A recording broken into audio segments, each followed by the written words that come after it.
With the previous preparation, we can analyze how to form a pulse generator with the op-amp and the energy storage element. You see, this circuit contains not only positive feedback, that is a part of output feeds back to the non-inverting input, but also a negative feedback, that is a part of the output feeds back to the inverting input. Is the whole circuit a positive feedback or negative feedback circuit? We will discuss this question in lecture 88. You can regard it's still a positive feedback circuit now. Positive feedback circuit has virtual open property, so there's no current here. The output is either positive U-set or negative U-set. Let's suppose it's positive U-set. So the non-inverting input is half of U-set. You should notice that the non-inverting input and the inverting input don't have the same electric potential now. There is no current here. So this part is first order RC circuit. We suppose UC0 minus is 0. So this is an equivalent circuit.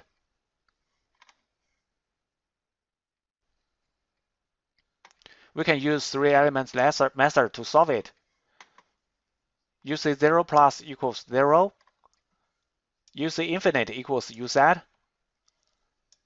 Tau equals RC.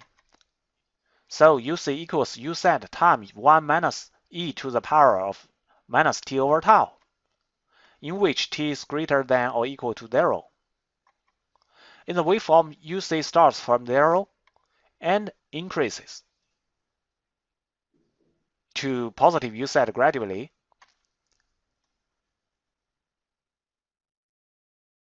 But please note that now, the voltage of the non-inverting input is half of UZ.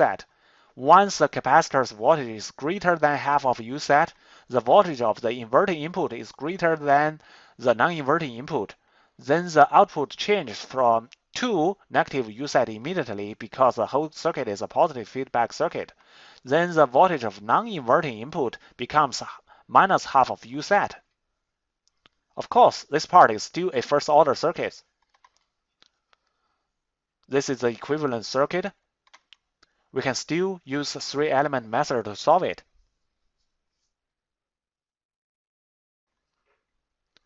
For convenience, we suppose UC equals half of UZ at t equals 0. So we get UC0 plus equals half of UZ. UC infinite equals negative UZ, and tau equals RC.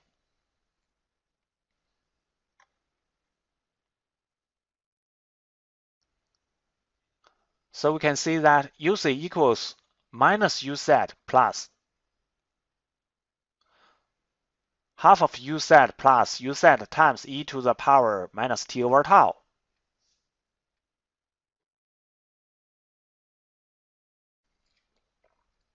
We draw its waveform here.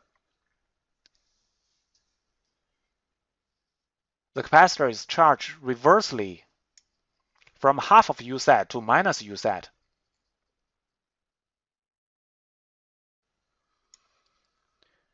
The voltage of non-inverting input is minus half of UZ. Once the capacitor's voltage is less than minus half of UZ, the voltage of the non-inverting input is greater than the inverting input, and then the output changes to positive UZ immediately. This is analysis of the whole circuit.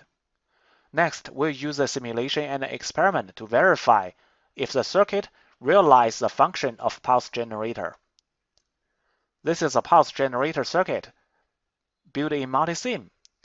Its topology is the same as the circuit in analysis. This is the op-amp, and they are its positive and negative power supplies. The output voltage is divided into two resistors, and a part of the signal feeds back to the non-inverting input. Similarly, the output voltage is divided by 1 k ohm resistor and a 1 mF capacitor, and a part of the signal feeds back to the inverting input. Channel A of the scope displays the capacitor's voltage, and channel B of the scope displays the output of the op-amp. Now we run the simulation. You see the green line represents the output of the op-amp. It's either positive USAT or negative USAT.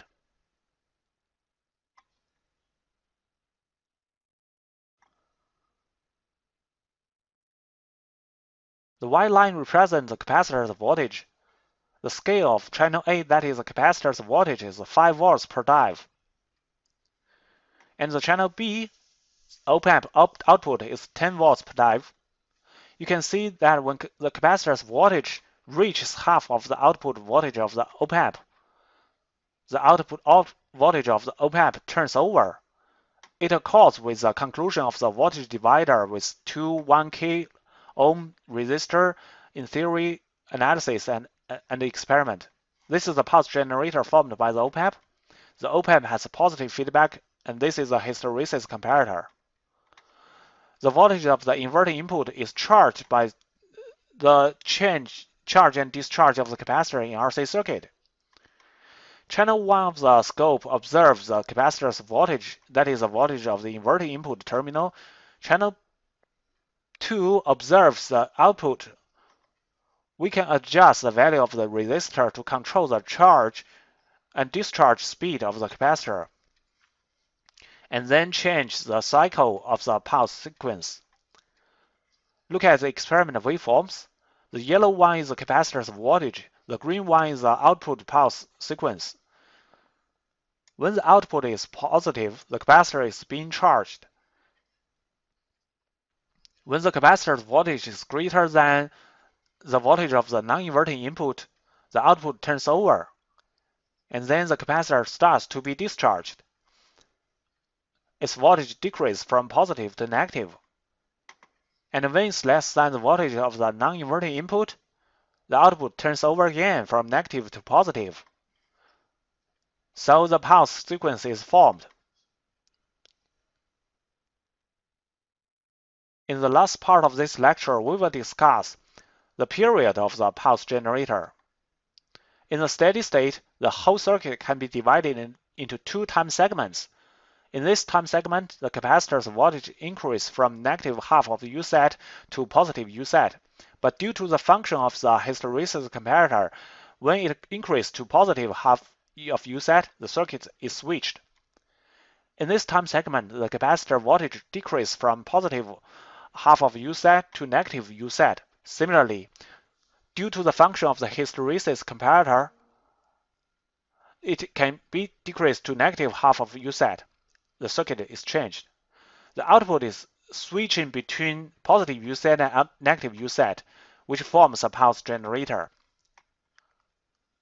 According to this expression, when T equals to half of capital T, UC equals half of USAT. So we can get capital T equals 2 times R1 times C times log 3. According to this expression, when T equals to capital T, UC equals negative half of USAT.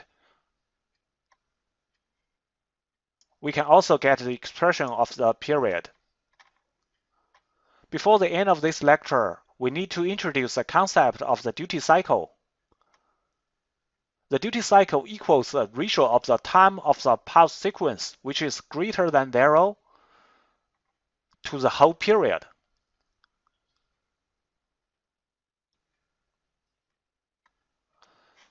Some pulse sequence is switching between 0 and positive values, and some pulse sequence is switching between positive and negative values. In any case, the definition of the duty cycle is always the ratio of the time of pulse sequence which is greater than 0 over the whole period. Okay, this is the end of the lecture.